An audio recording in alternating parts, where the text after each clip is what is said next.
ইয়াসিনের মধ্যে তিনি বলছেন, ইন্নামা আমরুহু ইযা আরাদা শাইআন আইয়াকুলা লাহু কুন ফায়াকুন।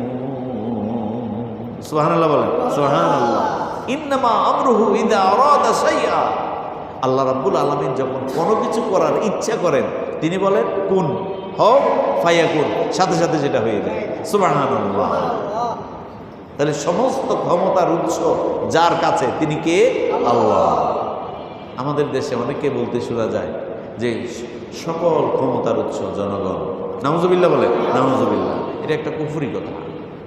জনগণ কখনো ক্ষমতার উৎস হতে পারে না। তাহলে আল্লাহ পাক যে বলছেন ইন্নাল্লাহ আলা কুল্লি শাইইন কাদির, আল্লাহ রাব্বুল আলামিন সব কিছুর উপরে সবচেয়ে সর্বশক্তিমান। তাহলে এই আয়াতকে তো আপনি অস্বীকার করছেন।